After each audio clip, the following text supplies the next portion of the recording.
கர்த்தருக்கு மகிமை உண்டாவதாக. இந்த புதிய மாதத்திலும் கூட உங்களை பார்ப்பதில் கர்த்தருக்குள்ள சந்தோஷம் அடைகிறோம். கர்த்தர் கிருபையாக இம்மட்டும் நடத்தினார். கடந்த நாட்கள்ல கிறிஸ்துவை குறித்ததான பாடத்தை நாம் ஆரம்பிச்சோம். முதலாவதாக நம்ம கூட பார்த்தோம், கிறிஸ்து புதிதானவர் கிடையாது. இந்த உலகத்தில் அவர் எப்பொழுதுமே இருந்து கொண்டே இருக்கிறார். இந்த உலகத்தில் அவர் உலாவிக் கொண்டே இருக்கிறார். ஆதி தோட்டமாகிய ஏதேனிலே உலாவ ஆரம்பித்தவர். அதற்கு முன்பதாக வேதம் சொல்லுகிறது, பூமியானது ஒழுங்கின்மையும் வெறுமையுமாய் இருந்தது, தேவ ஆவியானவர் சலத்தின் மேல் அசைவாடி கொண்டிருந்தார். அங்க ஆரம்பிச்சார், உலாவ ஆரம்பிச்சவர். இன்றளவும் அவர் இந்த உலகத்திலே இருந்து கொண்டே இருக்கிறார்.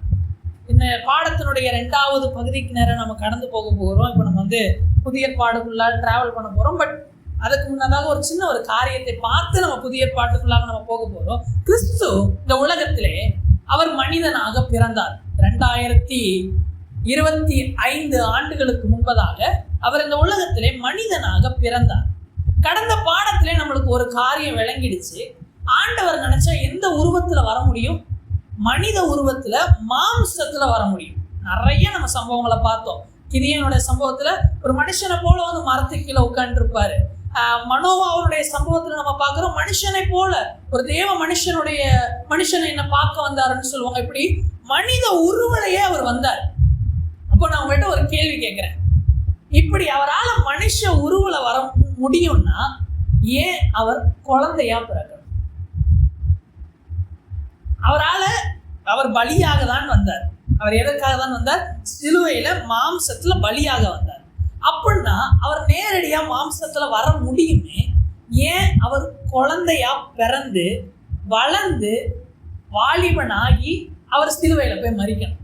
நம்முடைய பாவங்களுக்காக மரிக்கணும்னா அவர் பரிசுத்தமானவர், அதுல எந்த விதமான சந்தேகமும் இல்லை. அவர் நேரடியா சிலுவையில போனாலும் அவருடைய ரத்தம் எப்படிப்பட்ட ரத்தம் தான்? பரிசுத்தம் உள்ள ரத்தம் தான். பின்ன ஏன் அவர் குழந்தையா பிறந்தார்? என்னுடைய பாடமே அதுதான். சரி, உங்ககிட்ட நீங்க ஒரு பதில் சொல்லுங்க, ஏன் அவர் குழந்தையா பிறக்கணும்? நான் சொல்றது புரியும் நினைக்கிறேன். அவர் மனுஷனா வர முடியும், நேரடியா என்னை போல வர முடியும். ஏன் அப்படி சொல்றேன்னா, ஆதியில ஆதாம உண்டாக்கும் போது குட்டி பாப்பா உருவாக்கல ஆண்டவர், ஒரு முழு மனிதனாக உருவாக்கினார். அது ஆண்டவர் ஒருத்தன் அப்படி உருவாக்க முடியும்னா அவரால் அப்படி வர முடியாது. அப்படின்றப்போ ஏன் அவர் ஆதாமை அப்படி முழு மனிதனாக உண்டாக்க திறமை உள்ளவர், வல்லமை உள்ளவர், ஏன் இவர் குழந்தையா பிறந்தார்?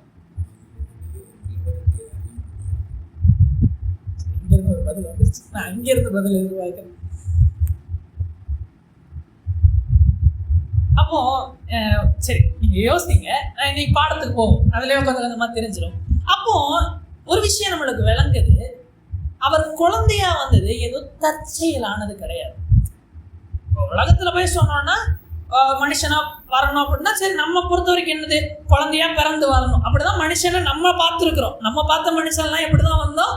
குழந்தையா பிறந்து வயிற்றுல ஃபஸ்ட்டு கருவா உருவாகி வயிற்றுக்குள்ள ஒரு 10 மாதம் வளர்ந்து வெளியே இன்னும் வளர்ந்துக்கிட்டே இருக்கிறோம். இப்படிதான் நம்ம மனுஷங்களை பார்த்துருக்கோம். ஆனால் தேவனுடைய வல்லமைக்கு நம்ம ஒப்பிட்டு பார்க்கும் பொழுது அவரால் நேரடியா மனுஷனா வர முடியும். ஆனாலும் அவர் குழந்தையா பிறந்து வருகிறாருன்னா அதுல அவர் ஏதோ ஒரு காரியத்தை செய்யணும்னு நினைக்கிறார். யூதர்களும் சரி, உலகத்தில் இருக்கிறவர்களும் சரி, இயேசுவை ஏற்றுக்கொள்ளாமல் இருக்கிறதற்கான முக்கிய காரணமே அவர் குழந்தையா பிறந்தது. அவர் மட்டும் நேரடியா வானத்திலிருந்து இறங்கி இருந்தாருன்னு வைங்களேன், இத்தனை தர்க்கங்களோ, இத்தனை குழப்பங்களோ, இவ்வளவு விதமான மதங்களோ உலகத்துல இருந்திருக்காரு. ஏன்னா வானத்திலிருந்து வந்தவங்களை யாரும் என்ன பண்ண போறது கிடையாது, இல்லை அப்படின்னு சொல்ல மாட்டாங்க. ஏன்னா பார்த்துருக்குறோம், வானத்திலேருந்து வந்தார் இயேசு. அப்படியே வானத்திலேருந்து அப்படியே இப்படி பூமியில இறங்கி நான் தான்ப்பா உங்களுக்கு பலின்னு சொல்லியிருந்தாருன்னா யூதர்கள் அப்பயே ரட்சிக்கப்பட்டிருப்பாங்க. ஆனா யூதர்கள் ரட்சிக்கப்படாததுக்கும் உலகத்தார் இயேசுவை தெய்வமாக ஏற்றுக்கொள்ளாததுக்கும் காரணம் என்னன்னா, அவர் மனுஷனை போல பிறந்து வளர்ந்தது. இப்போ போய் நீங்க எந்த ஒரு ஹிந்து கிட்டையோ இல்லை ஒரு முஸ்லீம் கிட்டையோ இயேசுவை பத்தி சொன்னீங்கன்னா இயேசு இல்லைன்னு யாருமே சொல்ல மாட்டாங்க. இயேசு இல்லைன்னு யாருமே சொல்ல மாட்டாங்க. இயேசு மாதிரி ஒரு நல்ல மனிதர் இல்லைன்னு எல்லாருமே சொல்லுவாங்க. இந்துக்கள் யாருமே, கிறிஸ்தவம் கூட இயேசு இருக்கிறாருன்னு அடிக்கடி டவுட் போடுவோம். ஆனா எந்த இந்துவும் சரி, எந்த முஸ்லீமும் சரி, இயேசு இல்லைன்னு சொல்ல மாட்டாங்க. ஆனா இயேசுவை அவங்களால யாராதான் ஏத்துக்க முடியல, தெய்வமா ஏத்துக்க முடியல. ஏன்னு போய் கேட்டா அது எப்படிங்க தெய்வத்தால மனுஷனா வரும்? இந்துக்களுடைய நம்பிக்கை என்னன்னா, மனிதன் தெய்வமாகலாம், மனுஷன் என்னவா ஆகலாம், தெய்வமா மாறலாம். அதனாலதான் இயேசுவை தெய்வமா கூட கன்சிடர் பண்ணுவாங்க. அவர் மனுஷனா பிறந்தாரு, மகானா வளர்ந்தாரு, அவர் முத்தி அடைந்து என்னவாயிட்டாரு, தெய்வம் ஆயிட்டாரு அப்படின்னு கூட அவங்க நம்புவாங்க. அநேக இந்துக்கள் நம்புறாங்க இயேசுவும் ஒரு தெய்வம். ஏன்னா அவங்க கோடி தெய்வங்களை வணங்குகிறவங்க. அவங்கள பொறுத்த வரைக்கும் தெய்வங்கள், மனுஷங்க தெய்வங்கள் ஆகலாம். ராமர் அப்படிதான் சொல்லுவாங்க. ராமர் ஒரு ராஜா, அவர் யாரா மாறினாரு, தெய்வமா மாறினாரு. புத்தர் ஒரு ராஜா, அவர் போதி மரத்தை கீழே உட்கார்ந்தாரு, முக்தி அடைந்தாரு, அவர் கடவுளா மாறினாரு. இப்படின்ற நம்பிக்கைகள் உண்டு. ஆனா உலகத்தால் ஏற்றுக்கொள்ள முடியாத ஒரு உண்மை என்ன தெரியுமா, தெய்வம் எப்படி மனுஷனால, மனுஷனாலே ஏத்துக்க முடியல. அது எப்படிங்க கடவுளால இப்படி ஒரு உருவத்துக்குள்ள, இந்த அசிங்கத்துக்குள்ள உட்கார முடியும்? அதனாலதான் யூதர்களும் சரி உலகத்தாரும் சரி இயேசுவை ஏற்றுக்கொள்ள மாட்டாங்க.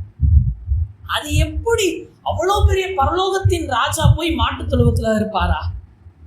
யூதருக்கு ராஜா எங்கே பிறந்திருக்கிறாருன்னு எங்கதான் போனாங்க சாஸ்திரிகள்? நேரடியா ராஜாவோட அரண்மனைக்கு போனாங்க. ஏன்? அவர் ராஜா. மேசியா பிறந்திருக்கிறாருன்னா எங்கதான் போய் தேட ஆரம்பிச்சாங்க? அரண்மனைகள்ல தான் போய் தேட ஆரம்பிச்சாங்க. ஏன்? அவர் தெய்வம், அவர் அங்கதான் வரணும். அப்படியே ஒரு மனுஷனா வந்தா கூட எங்கதான் வரணும்? ஒரு அரண்மனையில, ஒரு ராஜ குலத்துல, ஒரு ராஜகுமாரனா பிறக்கணுமே. ஏன் இயேசு அந்த காலத்துல ஏற்றுக்கலன்னா, அவர் போய் எங்க பிறந்தாரு? எங்கேயோ ஒரு இடத்துல மறைவுல, வெத்தலை வேதம் சொல்லுகிறது, அவங்க போகும் வழியில இயேசு பிறந்தாராம். அவரை வைக்க இடம் இல்லாம தான் எங்க போனாங்களாம், மாட்டு தொழுவத்துக்கு போனாங்க. இயேசு மாட்டு தொழுவத்துல பிறந்தாரா? அதுவும் தெரியாது. எங்க பிறந்தாருன்னு கூட தெரியாது. ஆனா அவர் எங்க கொண்டு போய் வச்சாங்க? மாட்டு தொழுவத்துல வச்சாங்க. எங்க வளர்த்தாங்க? எகிப்துல வளர்த்தாங்க. எகிப்துல இருந்து எங்க போனாங்க? நாசரேத்துக்கு போனாங்க. இப்ப போய் சீஷர்கள் சொல்றாங்க, மேசியா வந்துட்டாரு. எங்க இருந்து வர்றாரு? நாசரேத்துல இருந்து. நாசரேத்துல இருந்து நன்மை பிறக்குமோ? அந்த ஊர்ல இருந்து மேசியா வருவார். அதெல்லாம் ஒரு ஊரா? அங்கேயே போய் மேசியா பிறப்பாரு, வளருவாரு. இப்படி ஏற்றுக்கொள்ள முடியாததுனாலதான் இயேசுவை யாருமே நம்பல. ஆனா கர்த்தர் அதெல்லாம் யோசிக்கவே இல்லை. இவ்வளவு காம்ப்ளிகேஷன் இருக்கு. ஒருவேளை இயேசு நேரடியா வந்திருந்தா இத்தனை காம்ப்ளிகேஷனே கிடையாது. அவரை எல்லாரும் ஏற்றுக்கொண்டிருப்பாங்க, எல்லாரும் ரட்சிக்கப்பட்டிருப்பாங்க. ஆனா இதையெல்லாம் தாண்டி இயேசு இத்தனை பிரச்சனை இருக்கு, என்னை நம்ப மாட்டாங்க, என்னை யாரும் ஏற்றுக்கொள்ள மாட்டாங்கன்னு இவ்வளவு ப்ராப்ளம் இருந்தோம், ஏன் போய் குழந்தையா பிறக்கணும்? அப்ப இது எவ்வளவு பெரிய விஷயம் அப்ப உள்ள இருக்கு. ஏன்னா ஆண்டவர் ரிஸ்க் எடுக்கிறாரு. இப்போ நம்மளும் ஆண்டவர் பேசுறோம்னா வச்சுக்கோங்களேன், ஆண்டவர்கிட்ட போய் நம்ம சொல்லுவோம், ஆண்டவரே நீங்க குழந்தையா பிறக்காதீங்க. ஏன்? குழந்தையா பிறந்தீங்கன்னா யாரும் என்ன பண்ண மாட்டாங்க, நம்ப மாட்டாங்க. நீங்க என்ன பண்ணுங்க, சூப்பர்மேன் மாதிரி டைரக்டா போய் லேண்ட் பண்ணுங்க, எல்லாரும் நம்புவாங்க. உலகத்தான் உருவாக்குன ஒரு கற்பனையான கதாபாத்திரங்க இந்த சூப்பர்மேன், இந்த ஸ்பைடர்மேன்லாம்.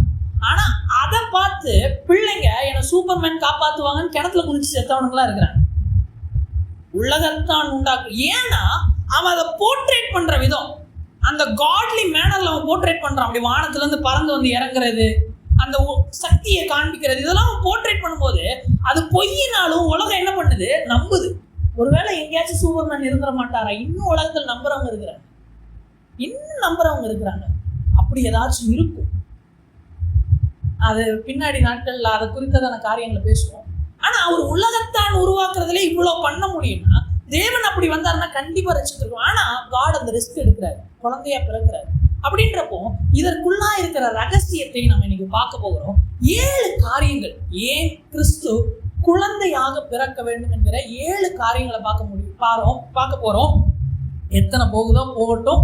நம்ம தொடர்ந்து இந்த பாடத்தை நம்ம இந்த மாதத்துல தொடர்ந்து படிக்க போகிறோம். நம் வேதத்துக்குள்ளாக கடந்து போவோம். முதலாவது காரியம், ஏன் கிறிஸ்து இத்தனை காரியங்கள் அவருக்கு பிரதிகூலமாக இருக்கிற இந்த பாதையிலும் ஒரு குழந்தையாக இயேசு ஏன் பிறந்தார்? வாசிப்போம்.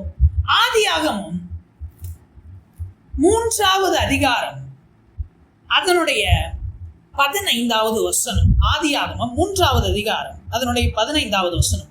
உனக்கும் ஸ்திரீக்கும் உன் வித்துக்கும் அவள் வித்துக்கும் பகை உண்டாக்குவேன், அவர் உன் தலையை நசுக்குவார், நீ அவர் குதிங்காலை நசுக்குவாய் என்றார்.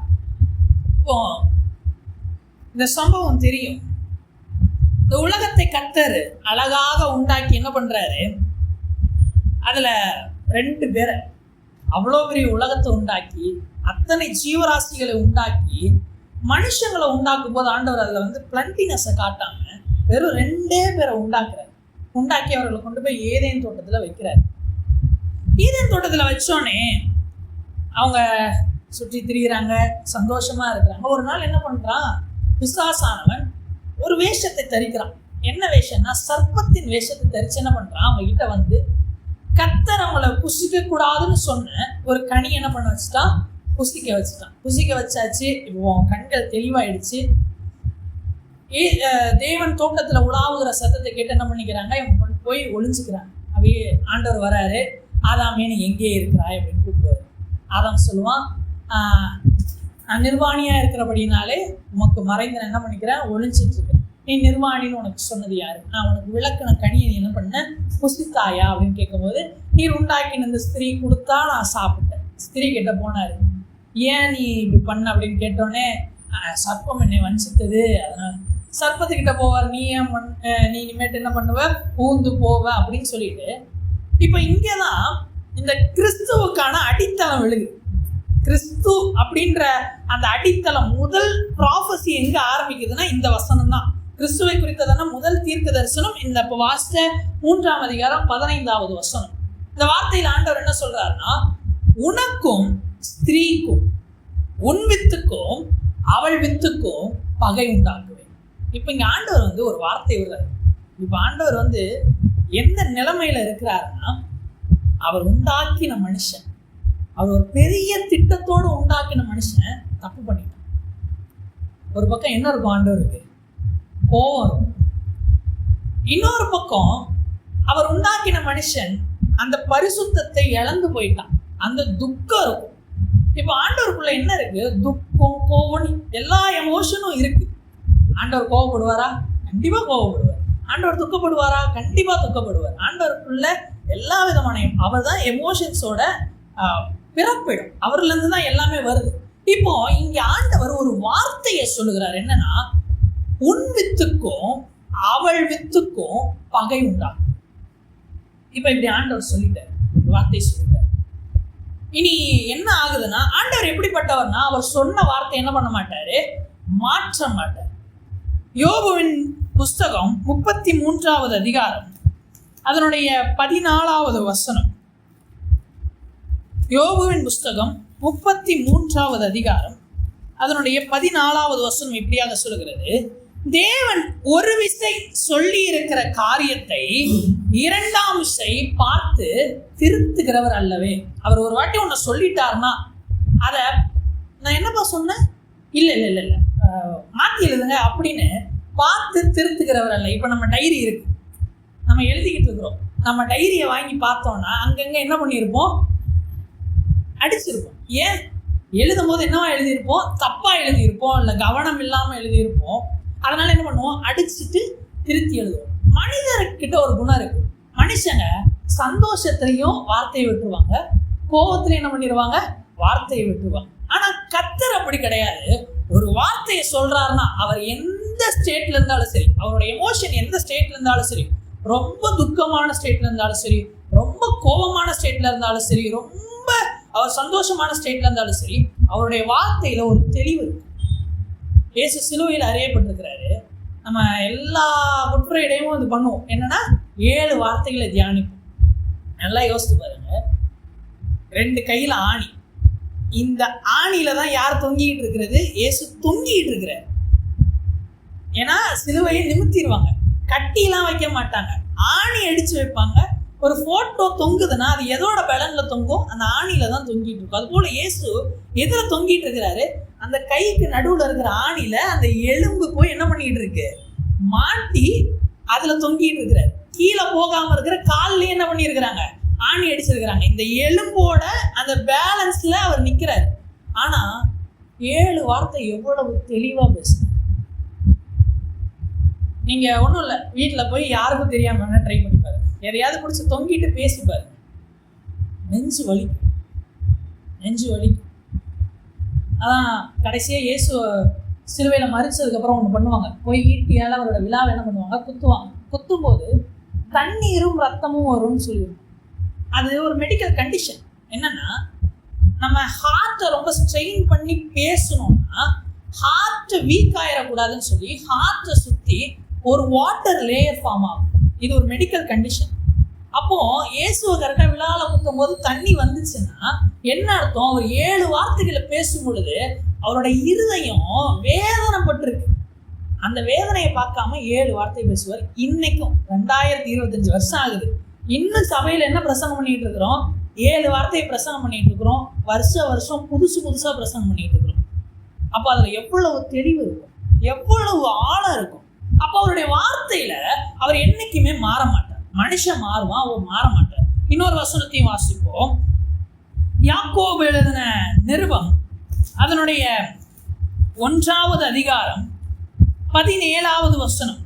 நன்மையான எந்த ஈவும் பூரணமான எந்த வரமும் பரத்திலிருந்து உண்டாகி ஜோதிகளின் பிதாவினிடத்திலிருந்து இறங்கி வருகிறது. அவரிடத்தில் யாதொரு மாறுதலும் யாதொரு வேற்றுமையின் நிழலும் இல்லை. ஆண்டவர்கிட்ட என்ன கிடையாது? அவர் சொன்ன வார்த்தையில மாற்றம் கிடையாது, ஒரு வேற்றுமையும் கிடையாது. ஒரு மாதிரி சொல்லி வேற மாதிரி செய்யறவர் கிடையாது. அந்த சலூன்ல எல்லாம் போனா பசங்க வந்து சொல்லுவாங்க, அண்ணன் இப்படி வெட்டுங்கன்பாங்க. அவர் வேற மாதிரி வெட்டுவாரு, கடைசியில வேற மாதிரி வந்து நிற்கும். மனுஷன் கிட்ட ஒன்று சொன்னோன்னா அது வேற மாதிரி தான் கடைசியில் போய் முடியும்.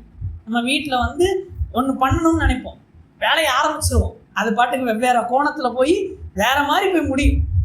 இதெல்லாம் நம்ம வந்து நிறைய அனுபவிச்சிருப்போம்.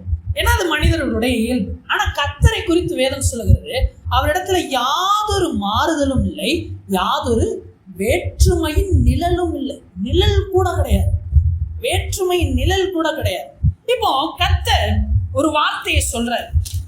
என்ன சொல்றாருன்னா, ஓ வித்துக்கும் ஸ்திரீயின் வித்துக்கும் என்ன பண்ணிடுவேன், வகையை உண்டாக்குவேன் அப்படின்னு ஆண்டவர் சொல்லிட்டார். பிசாசு இங்கே ஆரம்பிப்போம். நீங்க வேதத்துல போய் நீங்க வாசித்து பார்த்தீங்கன்னா தெரியும், இங்க ஆரம்பிப்போம்.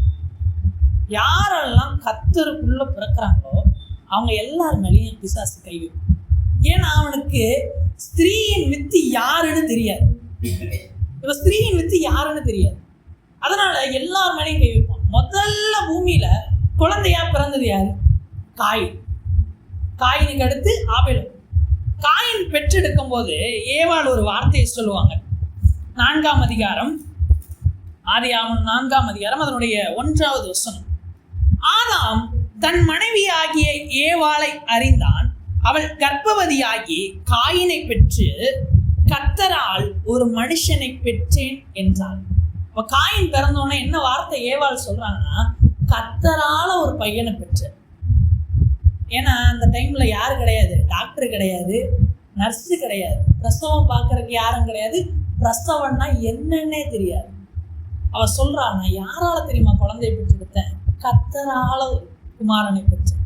அதுக்கு அர்த்தம் என்னன்னா, அவளுக்கு பிரசவம் பார்த்தது கர்த்தர்.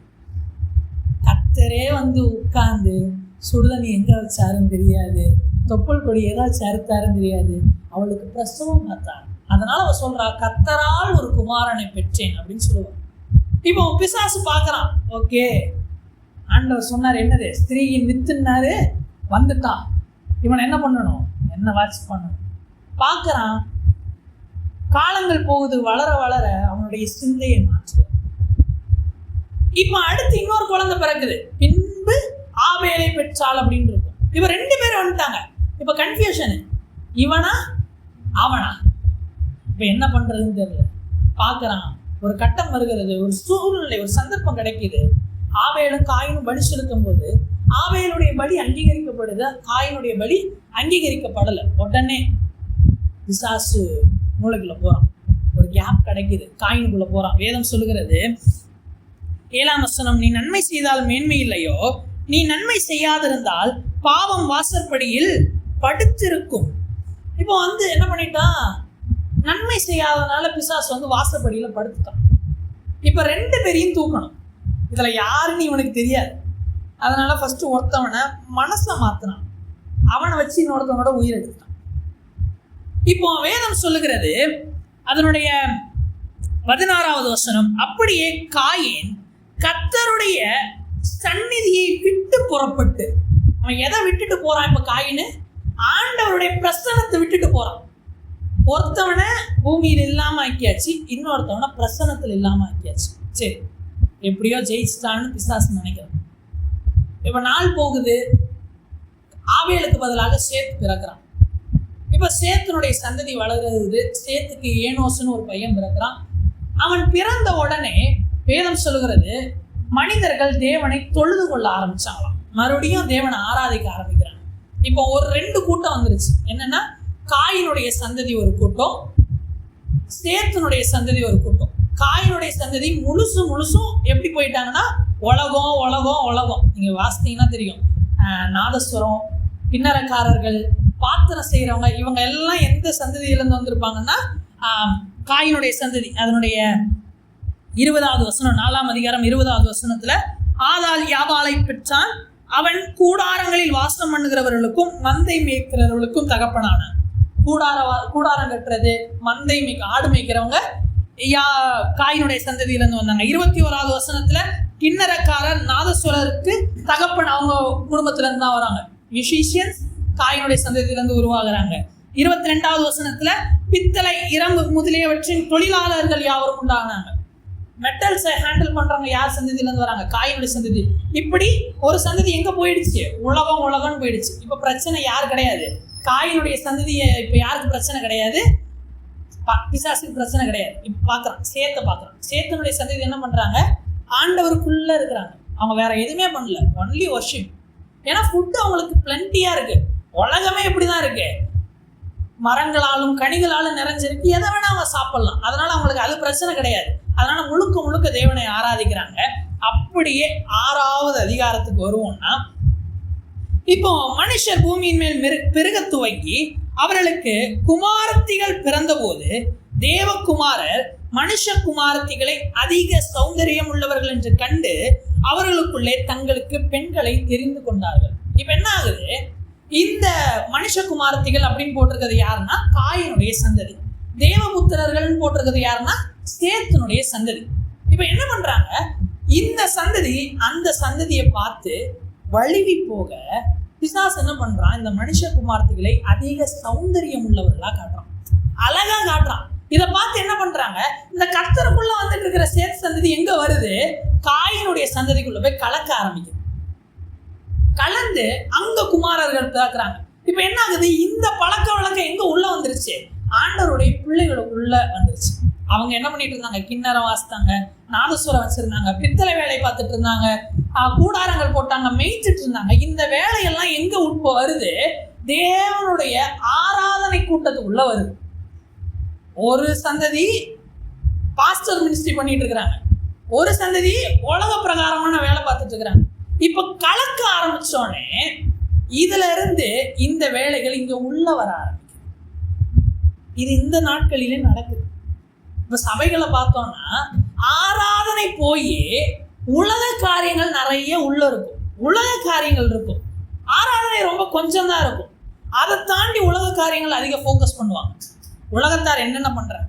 சபைக்குள்ள பிஸ்னஸ் நடக்குது, சபைக்குள்ள இந்த உலக பிரகாரமான பழக்க வழக்கங்கள் நிறைய இருக்கு. உலகத்தார் என்னென்ன பண்றாங்களோ அதெல்லாம் பார்த்து யார் பண்ண ஆரம்பிச்சாச்சு? இப்போ சபை பண்ண ஆரம்பிச்சாச்சு. உலகத்தார் ஒரு விஷயத்தை ப்ரொமோட் பண்றதுக்கு என்னென்னவோ பண்ணாங்க. இப்ப சபை என்ன பண்ணிடுச்சு? அதெல்லாம் பார்த்து காப்பி பண்ணி சபைக்குள்ள யார் இருப்பா? சோசியல் மீடியா டீம் இருக்கும், இருக்கு. நிதர்சனமான உண்மையை தான் நான் சொல்றேன், நான் இல்லைன்னு சொல்லல. நன்மையாக பயன்படுத்துகிறது வேற, அதை வியாபாரமா செய்யறது வேற. அதனாலதான் இயேசு அவர் தேவாலயத்துக்கு போகும்போது ஒரு வார்த்தை சொல்லுவார், என்னுடைய வீடு சகல ஜனங்களுக்கும் என்ன வீடு? ஜப வீடு. ஆனா நீங்க அதை என்ன பண்ணீங்க? கள்ளர் குகையாக்குனீங்க அப்படின்னு எதை சொன்னாருன்னா வியாபாரத்தை பார்த்து சொன்னார். ஃப்ரெண்ட்ல என்ன பண்ணிட்டாங்க? ஆண்டவர் எதுக்கு தேவாலயத்தை பலிகளை உண்டாக்குனாருன்னா இதை கொடுத்தா வச்சு பாவம் பண்ணாம இருப்பாங்கன்னு கொடுத்தாரு. ஆனா நம்ம ஆட்கள் என்ன தெரியுமா பண்ணாங்க? நல்ல நல்ல ஆடெல்லாம் வாசல்லே கொண்டு வந்து வச்சுட்டாங்க. தம்பி பாவம் பண்ணியா, இந்த ஆடை எடுத்துட்டு போ, இது ஆண்டவருக்கு ரொம்ப பிடிக்கும், இது புல்லு மேய்ஞ்ச ஆடு, இது இந்திரன் மேய்ஞ்ச ஆடுன்னு வெளியவே வச்சுட்டாங்க. இல்லைங்க எனக்கு அவ்வளோ காசு இல்லை. அப்படியா? ஒன்றும் பிரச்சனை இல்லை, புறா எடுத்துக்கோ, 4 கூண்டுல புறா வச்சிருக்கிறோம், எல்லாமே அப்படியே வெளியே வச்சிட்டானுங்க. நீ தப்பு மட்டும் பண்ணு, அது போதும், வேற எதுவும் பண்ண தேவையில்லை, நீ தப்பு மட்டும் பண்ணு, எல்லாம் இங்க ரெடியா இருக்கு. இதை தான் பார்த்து ஆண்டவர் என்ன பண்ணாரு, கல்லர் புகன்னு சொன்னார்.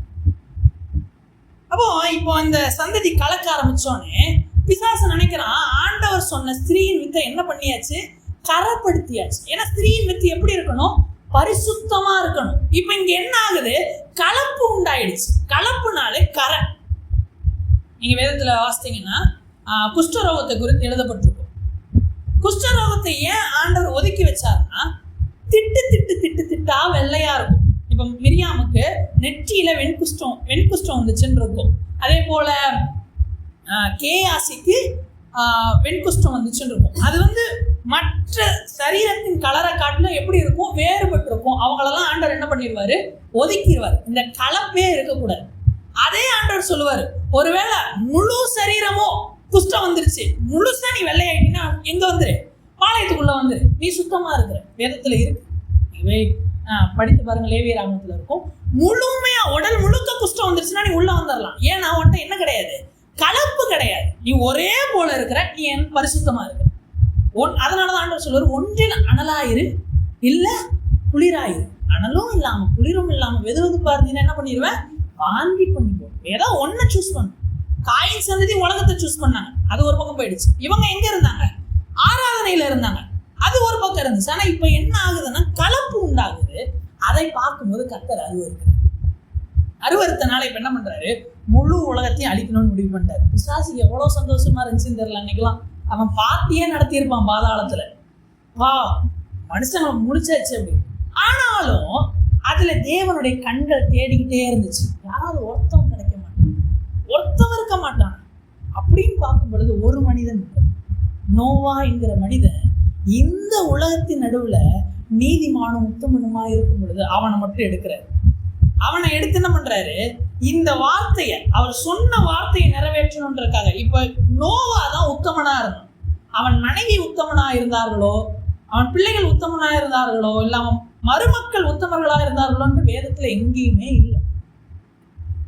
ஆனா அவர்கள் எல்லாம் ஏன் தெரியுமா காப்பாற்றப்பட்டாங்க, அவர் சொன்ன வார்த்தை.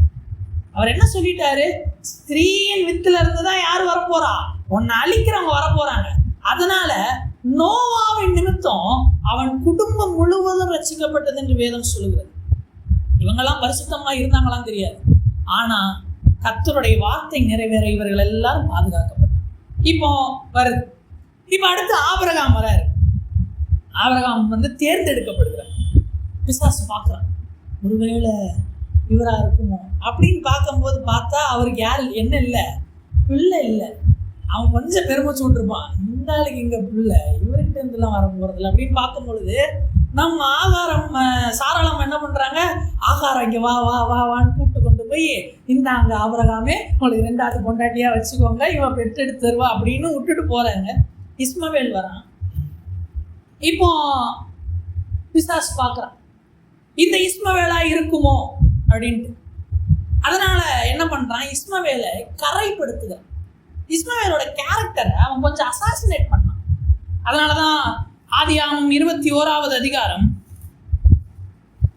அதனுடைய 9வது வசனம், பின்பு எகிப்து தேசத்தாலாகிய ஆகார் ஆபிரகாமுக்கு பெற்ற குமாரன் பரியாசம் பண்ணுகிறதை சாரால் கண்டு அப்படின்னு. இவனுக்கு இப்ப என்ன வயசுன்னா 86 வயசுல இஸ்மவேல் பிறக்கிறான், 100 வயசுல ஈசாக்கு பிறக்கிறான். அப்ப எவ்வளவு வயசு, 14 வயசு. பால் மறந்த பின்புன்னு இருக்கு, இன்னும் ஒரு 4 வயசு கூட போட்டுக்கோங்க, 4 வயசு வரைக்கும் பால் கொடுத்தாங்கன்னா 18 வயசு. 18 வயசு இப்பதான் வாலிபன்.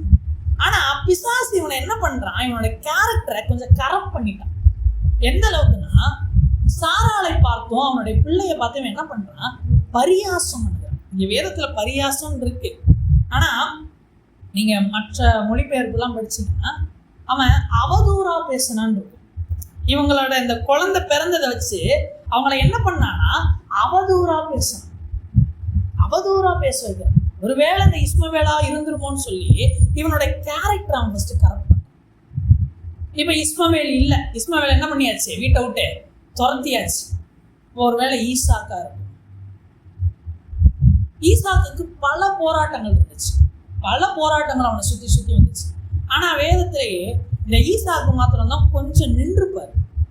எல்லாவற்றிலும் கொஞ்சம் நின்ன ஆளுன்னு பார்த்தா இந்த ஈசாக்கு தான். ஆபிரகாமும் சரி யாக்கோவும் சரி ஒரு பொண்டாட்டி மட்டும் இல்லை, அவங்களுக்கு என்ன இருந்துச்சு, பல மனைவிகள் இருந்துச்சு. ஆனால் வேதத்தில் ஒரே ஒரு மனைவி கூட வாழ்ந்த முற்பிதா யாருன்னா இந்த ஈசாக்கு மாத்திரம் தான். அதனால தான் எங்கே பிரசங்கம் பண்ணாலும் ஆபிரகாமையோ யாக்கோவையோ யாருமே பிரசங்கம் பண்ண மாட்டாங்க. கல்யாணத்தில் யாரை தான் பிரசங்கம் பண்ணுவா, ஈசாக்கு ரெபேக்காளையும் தான் பிரசங்கம் பண்ணுவாங்க. அவங்கள தான் முன்மாதிரியாக சொல்லுவாங்க. ஏன்னா அவங்க மாத்திரம் தான் கொஞ்சம் பரிசு. இப்போ ஈசாக்கு பார்க்குறாரு, ஒருவேளை ஈசாக்கா இருக்குமோன்ட்டு. ஆனால் ஈசாக்கு முதிர் வயதுக்கு வரான், 60 வயசுக்கிட்ட வந்துருச்சு. ஆனால் அவனுக்கு என்ன இல்லை, பிள்ளைகள் இல்லை. இப்போ ஆண்டவர்கிட்ட செபிக்கிறாங்க, அவங்களுக்கு 2 பிள்ளைகள் பிறக்குது. 2 ஒரே டைம்ல பிறக்குது. ஃபர்ஸ்டாச்சு ஒன்று பிறந்து அடுத்து பிறக்கும். பிசாசு கொஞ்சமாச்சு இவனா இருக்குமோன்னு கொஞ்சம் டைம் எடுத்தாச்சு அடுத்து யோசிப்பான். இப்போ அவனுக்கு டைமே இல்லை. 2 பேரும் எப்படி வராங்க, ஒரே சமயத்தில் வராங்க. இது வரைக்கும் பைபிளில் ட்வின்ஸே கிடையாது. திடீர்னு யார் வருது, தான் ஃபர்ஸ்ட் ட்வின்ஸ் பைபிளில் பிறக்கிறது. இப்போ ட்வின்ஸ் வராங்க, பார்க்குறான் 2 பேர்ல யார். அவன் பார்க்குறான் ஈசாக்கு யார் மேலே அதிகமாக கவனமாக இருக்கிறாருன்னா ஏசா மேலே அதிகமாக கவனமாக இருக்கு. இப்போ அவன் என்ன யோசிச்சுட்டான், ஏசா தான் போல இருக்கு. அதனால தான் அப்பா யாரை ரொம்ப அதிகமாக பார்க்குறாரு, ஏசாவை தான் அதிகமாக ஈசாக்கு பார்க்குறாரு அப்படின்னு. ஏன்னா ஏசா தான் வேதம் சொல்கிறது அவன் வெளியே போய் வேட்டையாடுறவனா இருந்தான், பலவானா இருந்தான். யாக்கோபு குறித்து என்ன தரமா எழுதியிருக்கோம், கூடாரவாசியும் குணசாலியுமா இருந்தான். வீட்டிலே இருப்பாப்புல, நம்மளால எங்கேயும் போக மாட்டார். அம்மா வருவாங்க, டே இன்னைக்கு என்னடா சமையல், அம்மாட்ட இவன் கேட்கணும், இவன் வந்து அம்மா கேட்பாங்க, அம்மா இன்னைக்கு நல்ல சவப்பா கூழ் செஞ்சுக்கிட்டு இருக்கிறேன், ஆசனையே தூக்குதுடா அப்படின்ற மாதிரிலாம் இவர் வீட்லேயே அம்மா செல்லும். வீட்லேயே இருப்பாப்புல, எங்கேயும் போக மாட்டாரு. ஏன்னா அவங்களாம் கூடாரங்களில் வாசம் பண்ணாங்க, கூடாரங்களே இருந்தாங்க. ஏசாதான் விறுவிறுன்னு வெளியே போறது என்ன, வேட்டை ஆடுறது என்ன, தூக்கி தோல் மேலே போட்டு வர்றது என்ன பார்க்கறாரு. ஒருவேளை இதுவா இருக்குமோ அப்படின்னு பார்க்கும் பொழுது அவனை இப்போ கரெக்ட் பண்ண என்ன பண்றாரு, அவனை அந்நிய ஸ்திரீகள் பக்கமா, இந்த பழைய ஃபார்முலா தான். வேதத்துல எதுவுமே நூதனம் கிடையவே கிடையாதுங்க, புதுசுன்னு எதுவுமே கிடையாது. சாலமன் எழுதுகிறாரு, அவர் பிரசங்கி புஸ்தகத்தில் எழுதுவார், எதுவுமே புதுசு கிடையாது. ஆதியில நடந்தது தான் இப்ப திரும்ப நடக்கும். அதனாலதான் வேதம் சொல்லுது, சோதம் குமாராவின் நாட்கள்ல நடந்தது போல, நோவாவின் நாட்கள்ல நடந்தது போல மனுஷகுமாரோட நாட்கள்லயும் நடக்கும். எதுவுமே புதுசா நடக்கவே நடக்காது, எல்லாம் பழைய கதை தான். அதே பழைய பேப்பரை திருப்பி கொண்டு வராரு, ஸ்திரீகள் பக்கமா கொண்டு போறாரு. ஏசா விழுந்தான். இப்ப ஏசா விழுந்தாச்சு, யாக்கோபு இருக்கிறாப்புல எதுக்கும் ஒரு ஃபோக்கஸ் வச்சுக்கிட்டே இருக்கிறாரு. அப்படி பார்க்கும் பொழுது ஒரு நாள் என்ன ஆகுது, ஒரு ஆசீர்வாதம் தர வேண்டிய சூழ்நிலை வரப்போ யாக்கோபு போய் ஒரு தப்பு பண்ணி ஆசீர்வாதத்தை எடுத்துருவாரு. எடுத்தோடனே வீட்டை விட்டு துரத்தி விட்டுருவாங்க. இப்போ கேமரா எல்லாம் யார் பக்கம் திரும்பிடுச்சுன்னா யாக்கோபு பக்கம் திரும்பிடுச்சு. இப்போ யாக்கோபையே பிசாசு பார்த்துக்கிட்டே இருக்கிறான். ஆனால் யாக்கோபு என்னன்னா கொஞ்சம் கேரக்டரில் எப்படிப்பட்ட ஆள், கொஞ்சம் கிறுக்குத்தனமான ஆள் தான். யாக்கோபுனா ஒரு அர்த்தம் என்னன்னா குதிங்காலை பிடிப்பவன் அப்படின்னு அர்த்தம். எத்தனை அவனுடைய கேரக்டரு, அவனுடைய பேருக்கு அர்த்தம் குதிங்காலை பிடிப்பவன். நம்ம சொல்லுவோம்ல, தேவைன்னா காலை பிடிப்பானுங்க, தேவையில்லைன்னா காலை வாருவாங்கன்ற ஒரு கேரக்டர் தான் யாரு, நம்ம யாக்கோபு கேரக்டர். அவர் வந்து அப்பா காலை பிடிப்பாரு, ஏசா காலை என்ன பண்ணி விட்டுருவாரு, வாரி விட்டுருவாரு. ஏசப்பா காலமே பிடிப்பாரு, லாபான் காலை வாரி விட்டுருவாரு. இப்படி அவர் காலை வாடுறது அவரோட கேரக்டர். இப்போ அந்த கேரக்டரை பார்க்குறான், இவனா இருக்குமோ அப்படின்னு ஒரு சந்தேகத்திலே இருக்கும் பொழுது என்ன நடக்குது, திடீர்னு ஆண்டவர் யாக்கோபை என்னவா மாத்திடுவாரு, இஸ்ரவேலா மாத்திடுவாரு. ஒரு பெரிய டிரான்ஸ்ஃபர்மேஷன் கொடுப்பாரு. வேதத்தில் படிச்சு பார்த்தீங்கன்னா இருக்கும், இந்த டிரான்ஸ்ஃபர்மேஷன் வந்ததுக்கு அப்புறம் அவனுடைய குடும்பத்தில் இருக்கவங்க மேலெல்லாம் பிசாசு கை வச்சுக்கிட்டே இருப்பான். அவன் பெண் மேலே கை வைப்பான், அவனோட பொண்ணு டீனால் மேலே கை வைப்பான். இப்படி நடந்துக்கிட்டே இருக்கும். யூதா மேலே கை வைப்பான், யோசேப்பு மேலே கை வைப்பான், ரூபன் மேலே கை வைப்பான். ரூபன் வந்து அவனுடைய சொந்த தகப்பனுடைய மஞ்சத்தின் மேலே ஏறுவான். அவனுடைய 2 மறுமனையாட்டிகள், 2 மனைவிகள். அதில் ஒரு மறுமனையாட்டியோட ரூபன் போய் சேருவான். இவன் தான் சேஷ்டபுத்திரன், அவனை விழத்தள்ளுவான். யூதா எடுத்திருப்பான். யூதா தான் சகோதரருக்குள்ளேயே கொஞ்சம் பெரிய ஆள். அவன் சொன்னானா சகோதரர்கள் என்ன பண்ணுவாங்க, கேட்பாங்க. அந்த யூதாவை போய் வேற ஒரு பெண்ணை கல்யாணம் பண்ண வைத்து அவனுக்கு பிறக்கிற பிள்ளைகள் எல்லாரையும் என்ன பண்ணுவான், நாசம் பண்ணுவான். எல்லாரையுமே நாசம் பண்ணி 2 பிள்ளைங்க செத்து போயிடுவாங்க. இன்னொரு பிள்ளைக்கு என்னவே ஆகாது, கல்யாணமே ஆகாது. ஏன்னா கொடுக்க பயப்படுவார், எங்க கொடுத்தா செத்து போயிடுவான்ட்டு. அவனை போய் தாமார் கிட்ட விளத்தள்ளி ஒரு 2 பேர் பிறப்பாங்க. அதுல 2 ட்வின்ஸ் மறுபடியும் பிறப்பாங்க. இப்படி யூதாவை முடிச்சுட்டதான் நினைப்பான். இப்ப யோசேப்பு யாக்கோவுக்கு செல்ல பிள்ளை. அவனை என்ன பண்ணிடுவான், கொண்டு போய் எகிப்துல அடிமையா கொண்டு போய் விட்டுருவான். இப்படி அந்த குடும்பத்தையே கொலாப்ஸ் பண்ண பார்த்துட்டு இருப்பான். ஏன்? இந்த ஸ்திரீயின் வித்தா யாரும் வந்துடக்கூடாது, இந்த வித்து வந்துடவே கூடாது. பிசாசு எவ்வளோ வேலை பார்க்குறாங்க, எவ்வளோ. நம்ம வேதத்தை இந்த கண்ணோட்டத்தில் படிக்கிறது இல்லை, இதெல்லாம் ஆண்டவர் பண்ண கண்ணோட்டத்திலே படிக்கிறோம். இதில் பிசாசோட வேலையே இருக்கு. இப்போ யூதாவை கடைசியில் என்ன பண்ணிடுவார், யாக்கோபு ஆசீர்வதிச்சுவார். ஏன்னா அவன் தான் செய்கிற தவறை உணர்ந்து போய் யாக்கோபு கிட்ட சொல்லுவான், உங்கள் பையனை நான் கூட்டிகிட்டு வரேன், இல்லைன்னா என் ஜீவனை நான் தரேன் அதுக்கு ஈடா அப்படின்னு சொல்லி. இப்போ காலம் போகுது, நாட்கள் போகுது, வளருது. இப்போ மோசே பிறக்கிற அந்த சூழ்நிலை வந்தாச்சு. இப்போ மோசே பிறக்க போகிறான். பிசாசுக்கு தெரியுது என்னவோ நடக்க போகுது. ஏன்னா அது வரைக்கும் நெருக்கப்படாத இஸ்ரவேலர்கள் என்ன பண்ணப்படுறாங்க, நெருக்கப்படுறாங்க. வேதம் சொல்லுகிறது, யோசேப்பை அறியாத ஒரு பார்வோன் எழும்பி ஜனங்களை கடினமாக நடத்துகிறான். அப்போ ஜனங்கள் என்ன பண்ணுகிறாங்க, தேவனை நோக்கி கூப்பிட ஆரம்பிக்கிறாங்க. அவனுக்கு தெரிஞ்சிருச்சு, ஜனங்க ஆண்டவரை நோக்கி கூப்பிட்டு ஆண்டவர் என்ன பண்ணுவார், ஏதாச்சும் ஒன்று பண்ணுவார். அப்போ என்னவோ நடக்கும். அதனால என்ன பண்றான், ஒருவேளை அந்த ஸ்திரீயின் வித்து வந்துருமோன்னு சொல்லிட்டு பிறக்கிற எல்லா குழந்தைகளையும் என்ன பண்ணுகிறான், 2 வயசுக்குட்பட்ட எல்லா குழந்தைகளையும் கொள்ளுகிறதற்கு ஒரு திட்டத்தை உண்டாங்க பார்வோனுடைய இருதயத்தில் பேசி. ஆனா இதுல மோசே காப்பாற்றப்படுகிறார். மோசே வளருகிறாரு. வளர்ந்து ஒரு எண்ணம் வருது, தன்னுடைய ஜனத்தை போய் பார்க்கணும் அப்படின்ட்டு. போய் பார்க்க போகும் பொழுது ஒருவன் என்ன பண்ணுகிறான், இஸ்ரவேலனை போட்டு துன்புறுத்துக்கிறத பார்த்து பிடிச்சிருந்தாலும் ஒரே ஏற்றி மண்ணில் போட்டு புதைச்சிட்டாரு. நம்ம ஆள் போய் ஒரு அடி கொடுத்தாரு, ஆள் க்ளோஸ் மண்ணில் போட்டு புதைச்சிட்டாரு. யாருக்கும் தெரியாதுன்னு நினச்சிருக்காப்போ பிசாசு பார்த்துட்டே இருந்தான் போல இருக்கு. கொஞ்சம் ஸ்ட்ராங்காக தான் இருக்கிறாப்புல, இவனை வச்சு தான் நம்மளை அடிப்பாரோன்னு சொல்லிட்டு என்ன பண்ணியாச்சு, தன் சொந்த சகோதரருக்குள்ளேயே ஒரு கலையை விதைச்சு அடுத்த நாள் போகும்போது, என்ன நீனும் எங்களை கொண்டு போட போறியா அப்படின்னு கேட்டோன்னே மோசே என்ன பண்ணுறாரு, ஊரை விட்டே ஓடு, இதுக்கு மேலே இங்கே இருந்தால் நம்மளை என்ன பண்ணிடுவாங்க, போட்டு தள்ளிடுவாங்கன்னு போயாச்சு. எத்தனை வருஷம், 40 வருஷம். இது நடக்கிறது 40 வயசு. இதுலேருந்து எவ்வளோ வருஷம் போயிடுச்சு, 40 வருஷம். பிசாசு பார்த்தான், ஓகே மோசே என்ன நமக்கு பிரச்சனை இல்லை, எங்கே போயிட்டாப்புல, மீதியானுக்கு போயாச்சு. ஆடு மேய்க்கிறவன் வச்சா நம்மளை அடிக்க போறாருன்னு பார்த்தா திடீர்னு ஆண்டவர் கூட்டிட்டு வந்துட்டு மறுபடியும் கூட்டிட்டு வர்றாரு உள்ள. கொஞ்சம் பயம் வருது பிசாசு. வனாந்தரத்துல போகும் பொழுது ஒரு சூழ்நிலையில என்ன பண்றான், இந்த மோசையை விளக்கெடுக்கிறார். பேசுன்னு சொன்ன இடத்துல போய் மோசை என்ன பண்ணிடுவாரு, அடுக்கி வச்சிருக்காரு. எதை சொல்லுகிறது, மோசே இஸ்ரவேல் சகலருக்கும் ஒரு உண்மை உள்ள மனுஷன், ஒரு சாந்த குணம் உள்ள மனுஷன், அவனையே மேனிபுலேட் பண்ணான். ஏன், இவனா இருந்திருக்கூடாது. நீங்க எங்கேயாச்சும் மோசையோட பசங்களை குறித்து படிச்சிருக்கீங்களா? மோசைக்கு பசங்க இருந்தாங்க, ஆனா அவங்களை குறித்து எங்கேயுமே வேதத்துல வந்திருக்காரு. அந்த சந்ததியை அப்படியே க்ளோஸ் பண்ணிட்டான். அந்த சந்ததியே வரவில்லை. கர்த்தரே கேட்பாரு, நீ கொஞ்சம் நவுந்துக்கோ மோசே, நான் இந்த இஸ்ரவேல் ஜனங்கள் மொத்தத்தையும் அழிச்சிடறேன், ஒன்னு என்ன பண்றேன், பெரிய சாதி ஆக்குறேன் அப்படின்னு ஆண்டவர் சொல்லுவார். ஆனா மோசே சொல்லுவாரு, இல்ல ஆண்டவரே, வனாந்தரத்துல கூட்டிட்டு வந்து கொண்டீங்கன்னா இதுக்குதான் ஆண்டவர் கூட்டு போனாருன்னு சொல்லிடுவாருன்னு சொன்ன ஒரு வார்த்தைக்காக மோசே சந்ததியை முழுசா அவனுடைய பிள்ளைகளே அவன் விளக்கிடுவான். இப்ப இப்படி போகுது. நியாயாதிபதிகள் நாட்கள் வருது, ஜனங்கள் அப்பப்ப விழுகிறாங்க. பிசாசுக்கு தெரியல யாரு என்ன. இப்படி போயிட்டு இருக்கும் பொழுது தேவன் தாவீதை தெரிஞ்சுக்கிறார். பார்க்கலாம், இந்த தாவீது தான் போல இருக்கு, நம்ம அனுப்பின கோலியாத்தையே போட்டு தள்ளிட்டான், இவனாச்சுதான் நம்மளை போட்டு தள்ள போறான். தாவீது ரொம்ப சிறப்பான வேதத்துல. ஏன் தேவன் தாவீதின் சந்ததியை சூஸ் பண்ணாருன்னா, அவன் இதயத்துக்கு ஏற்றவனாக கண்டேன் ஆண்டவர் சொல்லுவார். எந்த அளவுக்கு ஆண்டவருக்கு தாவீதின் மேல பிரியம்னா, மத்தேயு எழுதின சுவிசேஷம் 1வது அதிகாரம் அதனுடைய மத்தேயு எழுதின சுவிசேஷம் 1வது அதிகாரம் அதனுடைய 6வது வசனம் இப்படியாக சொல்லும், ஈசாய் தாவீது ராஜாவை பெற்றான் அப்படின்றது. தாவீது ராஜா உரியாவின் மனைவியின் இடத்தில் சாலமோனை பெற்றான் இருக்கும். சாலமோன் ரெகொபெயாமை பெற்றான் இருக்கும். ரெகொபெயாம் அபியாவை பெற்றான் இருக்கும். இப்ப கீழே சொல்லப்படுற எல்லாருமே யாருதான், ராஜா. அது என்ன, தாவீதுக்கு மட்டும் தாவீது ராஜாவை பெற்றான் அப்படின்னு. கீழே இருக்கிற சாலமோனும் ராஜா தான், ரெகபயாவும் ராஜா தான், அபியாவும் ராஜா தான், இவங்க எல்லாம் ராஜா தான்.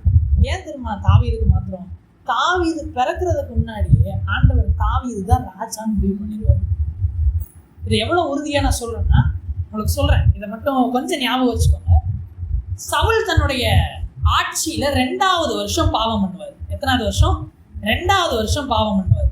அப்ப ஆண்டவர் சொல்லுவார் சாமுவேல்கிட்ட, நான் இவனுக்கு பதிலாக நான் இன்னொருத்தவனை ஏற்படுத்திட்டேன் அப்படின்னு சொல்லுவார், இன்னொருத்தவனை ரெடி பண்ணிட்டேன் அப்படின்னு. சவுல் எத்தனை வருஷம் ஆட்சி பண்ணாருன்னா 40 வருஷம் ஆட்சி பண்ணாரு. தாவீது எத்தனை வயசுல ஆட்சிக்கு வந்தான்னா 30 வயசுல ஆட்சிக்கு வந்தான். தட் மீன்ஸ் சவுலுடைய 40வது வருஷம் ராஜ்யபாரம் முடியும் பொழுது தாவீதனுடைய வயசு என்னது? 30. அப்போ தாவீது சவுலுடைய எந்த ராஜ்யபார வருஷத்துல பிறந்திருப்பான்? 10வது வருஷத்துல பிறந்திருப்பான். சவுல் 10வது வருஷம் ஆட்சி பண்ணும்போது தான் யார் பிறந்தது? தாவீது பிறந்தது. ஆனா சவுல் 2வது வருஷம் ஆட்சி பண்ணும்போது நான் தாவீதை தேர்ந்தெடுத்துட்டேன்னு சாமுவேல் சொல்லுவார். அவன் பிறக்கிறதற்கு 8 வருஷத்துக்கு முன்னாடியே தாவீதை ஆண்டவர் சூஸ் பண்ணுவார். அப்போ தாவீது மேல பிசாசு எவ்வளவு கண்ணு வைப்பான்? சும்மா கிடையாது. இந்த வேதத்துல இவ்வளவு முன்னாடி சூஸ் பண்ண ஆட்கள்லாம் கிடையாது. இப்ப பாக்குறான், தாவீதை பாக்குறான், ஒரு சூழ்நிலை வருகிறது, ஒரு போருக்கு போகாம இருக்கும் பொழுது அவனுடைய கண்களின் இச்சையில விழ வைக்கிறான். இந்த தாவீது எப்படிப்பட்டவன்னா, சவுலுடைய வஸ்திரத்தின் தொங்கலை அறுக்கும் பொழுது அவன் சொல்கிறான், என் இதயம் அடிச்சிருச்சு, நான் தப்பு பண்ண மாட்டேன் அப்படின்னு சொல்றான். அவன் தப்பு பண்றதுக்கு முன்னாடியே அவன் இருதயத்துக்குள்ள கர்த்தர் என்ன பண்ணிக்கிட்டே இருக்கிறாரு? இது பாவம், பண்ணாதன்னு சொல்றத கேட்டு நடக்கிற மனுஷன் இந்த தாவீது. அவனையே பிசாசு என்ன பண்றான்? பாவத்துக்குள்ள விழ வச்சு. இப்ப அந்த பக்சேபால் இடத்துல சாலமோன் பிறக்கிறான். சாலமோன பாவத்துல, இதுக்கப்புறம் அந்த எல்லா ராஜாக்களுமே பாவத்துல விழுவாங்க. இப்போ இப்படிதான் சூழ்நிலை போயிட்டு இருக்கு. பிசாசை பொறுத்த வரைக்கும் என்னன்னா, ஸ்திரீயின் வித்தை என்ன பண்ணவே விடலை, வளரவே விடலை, பரிசுத்தமா இருக்கவே விடலை. எல்லா ஸ்திரீயின் வித்தையும் என்ன பண்ணியாச்சு? பரிசுத்தம் குலைச்சல் ஆக்கியாச்சு. ஆனா ஆண்டவர் சொன்னாரு, என்னது? உனக்கும் ஸ்திரீக்கும், உன் வித்துக்கும் அவள் வித்துக்கும் நான் என்ன உண்டாக்குவேன்? பகையை உண்டாக்குவேன். அவர் உன் தலையை நசுக்குவார், நீ அவர் குதிங்காலை நசுக்குவார். இதை சொல்லிட்டாரு இந்த வார்த்தைய. அப்ப இந்த வார்த்தை என்ன பண்ணிதான் ஆகணும்? நடந்தே ஆகணும். ஏன்னா ஒருவேளை இது நடக்கலைன்னா யார் பொய் சொல்றான்ற மாதிரி ஆயிரும், ஆண்டவர் பொய் சொல்றாருன்ற மாதிரி ஆயிரும். அவர் ஒரு வாட்டி சொன்னா அது சொன்னதுதான். அதனாலதான் வேதத்தில் ஒரு வசனம் இருக்கும், ஏசாயா தீர்க்கதரிசன புஸ்தகம் 55வது அதிகாரம் அதனுடைய 10 மற்றும் 11வது வசனம். மாரியும் உறைந்த மழையும் வானத்திலிருந்து இறங்கி அவ்விடத்துக்கு திரும்பாமல் பூமியை நனைத்து அதில் முளை கிளம்பி விளையும்படி செய்து விதைக்கிறவனுக்கு விதையையும் புசிக்கிறவனுக்கு ஆகாரத்தையும் கொடுக்கிறது எப்படியோ அப்படியே என் வாயிலிருந்து புறப்படும் வசனமும் இருக்கும். அது வெறுமையா என்னிடத்திற்கு திரும்பாமல் நான் விரும்புகிறதை செய்து நான் அதை அனுப்பின காரியம் ஆகும்படி வாய்க்கும் அப்படின்னு. அதாவது வானத்திலிருந்து பனி விழுந்துச்சுன்னா அது எப்படி பூமியை தொடாம திரும்ப போகாதோ, அது போலதான் என் வார்த்தை. நான் அவனை சொல்லிட்டேன்னா நான் சொன்னதை செய்யாம அந்த வார்த்தை என்கிட்ட என்ன பண்ணாது? திரும்ப வராது. இயேசு ஆதி ஆகமத்தில் நிற்கிறாரு. மனுஷன் பாவம் பண்ணும்போது யார் யாரெல்லாம் இருக்கிறாங்கன்னா, பிதா இருக்கிறாரு, குமாரன் இருக்கிறாரு, பரிசுத்த ஆவியானவர் இருக்கிறாரு. இப்ப பிதா ஒரு வார்த்தையை சொல்ல ஆசைப்படுகிறாரு, குமாரன் அதை பேசுறாரு. என்னன்னா, உன் வித்துக்கும் ஸ்திரீயின் வித்துக்கும் என்ன உண்டாக்குவேன்? பகையை உண்டாக்குவேன்னு பேசுறாரு. ஏன்னா வேதம் சொல்லுகிறது, ஆதியிலே வார்த்தை இருந்தது, வார்த்தை தேவனிடத்தில் இருந்தது, அந்த வார்த்தை தேவனாய் இருந்தது, அந்த வார்த்தை என்னவா மாறிச்சா? மாம்சம் ஆச்சு அப்படின்னு இருக்கும். இப்போ பிதா உன்னை சொல்ல நினைக்கிறத தான் யாரு சொல்லுவான்னா இயேசு சொல்லுவார். நல்லா புரிஞ்சுக்கோங்க. இப்படிதான் அந்த திருத்துவம் வேலை பார்க்கும். அவங்க 3 பேர் சேர்ந்துதான் ஒரு முடிவு எடுப்பாங்க. அதுக்குள்ள வேற்றுமையே கிடையாது, ஒற்றுமை மாத்திரம் தான். இப்போ பிதா உன்னை யோசிக்கிறாரு, பரிசுத்த ஆவியானவர் அது சரின்னு நினைக்கிறாரு. இப்ப அதை இயேசு அதை பேசணும். பேசிட்டாரு இயேசு, அதாவது வார்த்தையானவர் பேசிட்டாரு.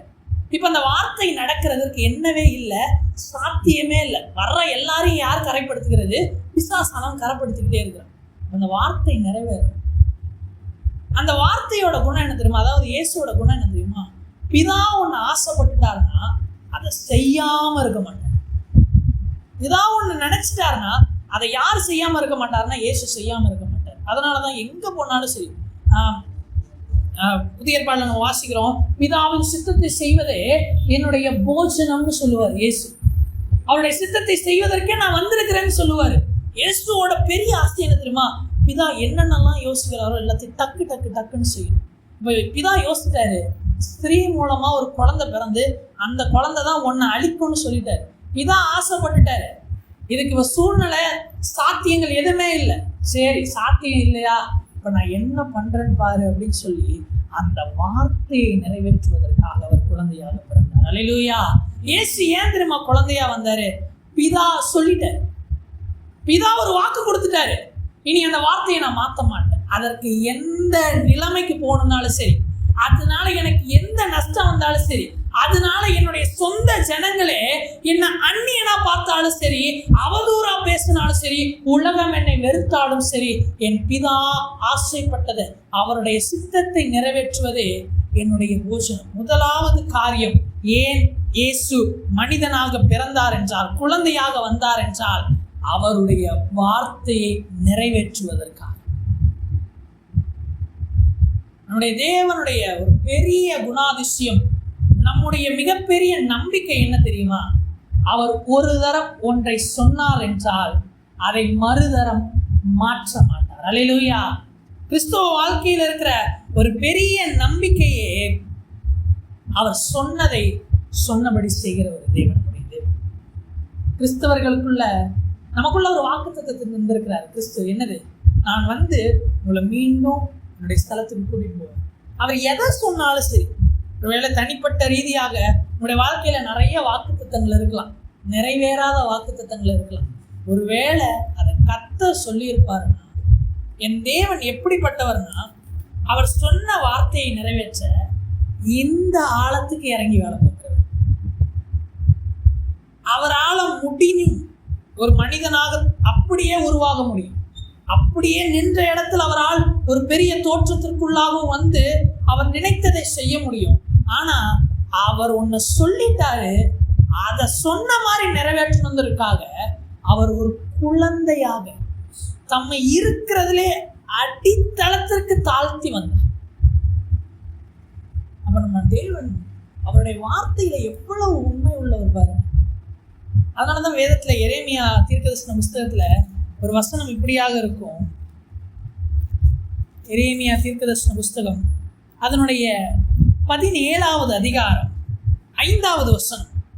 மனுஷன் மேல் நம்பிக்கை வைத்து மாம்சமானத்தை தன் புயபலமாக்கி கொண்டு கர்த்தரை விட்டு விலகுகிற இருதயம் உள்ள மனுஷன் சபிக்கப்பட்டவன் என்று கர்த்தர் சொல்லுகிறார். அப்படியே 7ஆம் வசனத்துல, கர்த்தர் மேல் நம்பிக்கை வைத்து கர்த்தரையே தன் நம்பிக்கையாய் கொண்டிருக்கிற மனுஷன் பாக்கியவான். ஏன் தெரியுமா? கர்த்தரை நம்புற மனுஷன் பாக்கியவான். மனுஷன் ஒன்றை சொன்னான்னா நாளைக்கு அதை மாற்றி பேசுவான், நாளைக்கு அதை இல்லைன்னு சொல்லுவான். எத்தனை பேர் நம்மளுக்கு எத்தனை வாக்குறுதிகளை தந்திருப்பாங்க. நான் இப்படி கடைசி வரைக்கும் யார் போனாலும் சரி, நாங்கள்லாம் உங்களை எந்த விதத்துலையும் எதுவுமே பண்ண மாட்டோன்னு எவ்வளவு வாக்குறுதிகள். அதெல்லாம் அவங்க பொய்யா சொன்னாங்களான்னு கேட்டால் இல்லை. அப்பொழுது இருந்த சூழ்நிலைக்கு, அப்பொழுது இருந்த மனநிலைமைக்கு அவங்களால அதை செய்ய முடியும். ஆனா காலங்கள் மாறும் பொழுது, சூழ்நிலைகள் மாறும் பொழுது, அவங்களுடைய அந்த சுற்று வட்டாரம் அனுகூலம் இல்லாம போகும் பொழுது, ஆசைப்பட்டாலுமே அவங்களால எதை செய்ய முடியாது தெரியுமா? தங்களுடைய வார்த்தையை செய்ய முடியாது. ஆனா நாம் ஆராதிக்கிற இந்த தேவன், இந்த கிறிஸ்து எப்படிப்பட்டவர் என்றால், சூழ்நிலைகள் எப்படி வேணா இருக்கட்டும், காரியங்கள் மாறுதலா எப்படி வேணா போகட்டும், ஆனா சொன்னதை நான் நிச்சயம் நிறைவேற்றுவேன் என்கிறதுல உறுதியா இருக்கிற ஒரு தேவன் நம்முடைய தேவன். அதற்கு ஒரு பெரிய அத்தாட்சி எதுன்னா, அவர் குழந்தையா பிறந்தது. அவர் குழந்தையா பிறக்கணும்னு அவசியம் கிடையாது. ஆனா அவர் எதை திரும்ப இதுல நிரூபிக்கிறாரு? நான் சொல்லிட்டேனா நிச்சயமா அதை செய்வேன். அது எனக்கு எவ்வளவு பாதிப்புனாலும் சரி, எவ்வளவு நஷ்டம்னாலும் சரி, நான் உன்னை சொல்லிட்டேன்னா அதில் செய்வேன். அதனால தான் ஆண்டவர் அதை நமக்கும் கற்றுக் கொடுக்குறாரு. ஒரு பொருத்தனை செய்து அதில் நஷ்டம் வந்தாலும் அதுல நம்ம எப்படி இருக்கணுமா, தவறாத இருக்கணும்னு நமக்கு கற்றுக் கொடுக்கிறார். அதற்கு அவரே ஒரு முன்மாதிரி. அவரே அதற்கு ஒரு முன்மாதிரி. உலகத்துல இன்னும் திட்டிக்கிட்டு இருக்கிறாங்க, அது எப்படி ஒரு கடவுளால மனுஷனா வர முடியும்? அதெல்லாம் சாத்தியமே இல்லைங்க. தாவீது சொல்லும் போது சொல்லுவாரு, மனுஷனை குறித்து சொல்லும் பொழுது 8வது சங்கீதத்துல சொல்லுவாரு, 8ஆம் சங்கீதம் அதனுடைய 4வது வசனம், மனுஷனை நீர் நினைக்கிறதற்கும் மனுஷகுமாரனை நீர் விசாரிக்கிறதற்கும் அவன் எம்மாத்திரம் என்பேன். ஆண்டவரே, மனுஷெல்லாம் என்ன, உங்களுக்கு முன்னாடி ஒண்ணுமே கிடையாது, அவன்கிட்ட நீங்க ஒண்ணு சொல்லிட்டீங்கன்னு கண்டிப்பா செய்யணுமா? அது அவருடைய குணம். அது அவர் மனுஷனுக்காக செய்யறாரோ இல்லையோ, அவருக்காக அவர் செய்வார். முதலாவது, தேவன் எப்பயுமே தம்மை மறுதளிக்கிறவர் அல்ல. கர்த்தருடைய குணத்தை தெரிஞ்சுக்கோங்க, அவர் தம்மை என்னைக்குமே மறுதளிக்க மாட்டார். தாம் எப்படிப்பட்டவரோ அப்படியே அவர் தம்மை வெளிப்படுத்துவார். அதுல ரொம்ப உறுதியா இருப்பார். அதுதான் கிறிஸ்தவர்களாகிய நமக்கு இருக்கிற ஒரு பெரிய நம்பிக்கை. ஆண்டவர் வருவேன்னு சொல்லிட்டு போயிருக்கிறார். காலத்தை பார்த்தா எப்படி இருக்கு, ஆண்டவர் வருவாரா? அதனாலதான் புதிய ஏற்பாடுல எழுதியிருப்பாங்க, அவர் வருவார் என்று சொன்ன வாக்குத்தத்தம் எங்கே? எல்லாம் சகலமும் எப்பயும் போலதானே நடந்துட்டு இருக்கு. ஒன்றும் மாறுதல் இல்லையே, டெவலப்மெண்ட் தானே அதிகமா வருது, அழிவே இல்லையே. ஆனா அவர் சொன்னார், அவர் சொன்னார் என்றால் நிச்சயம் ஒரு நாள் அதை என்ன பண்ணுவாரு, நிறைவேற்றுவார். நம்மளுக்கு இந்த உறுதி வேணும். கிறிஸ்து அதை தான் நம்மளுக்கு காண்பித்து கொடுக்கிறார். உலகத்துல என்னது, நான் என்றைக்கோ சொன்ன வார்த்தையா இருந்தாலும் அதை ஒரு நாள் நிச்சயம் நான் நிறைவேற்றுவேன். ஆதியாகமத்துல சொன்னதுங்க, ஆதியாகமத்துல சொன்னது சுமார் எத்தனை வருஷம் கழிச்சு தெரியுமா இது நிறைவேறுச்சு? 4000 வருஷம் கழிச்சு. 4000 வருஷம் கழிச்சு அவர் சொன்னார்ன்றதுக்காக ஒன்றை செய்கிறார் என்றால், நம்முடைய வாழ்க்கையில் அவர் ஒன்றை சொல்லி இருப்பார் என்றால், ஒருவேளை நம்ம கல்லறைக்குள்ள போகலாம். கல்லறைக்கு முன்னாடி நம்ம பேரை சொல்லி வெளியவான்னு கூட்டிட்டு போய் சொன்னதை நிறைவேற்றிட்டு கொண்டு போய் படுக்க வைப்பாரே தவிர்த்து அவர் அப்படியே மறந்து விடுகிறவர் அல்ல. அவர் மறந்து விடுகிறதற்கு அநீதி உள்ளவர் அல்லவே என்று வேதம் சொல்லுகிறது. நோவா கிட்ட ஒரு வார்த்தை சொன்னார், போ அந்த பேழைக்குள்ள போ, உன்னை நான் பாதுகாப்பேன்னு சொன்னார். 40 நாள் வேதம் சொல்லுகிறது கடல் கொந்தளிப்பா இருந்தது.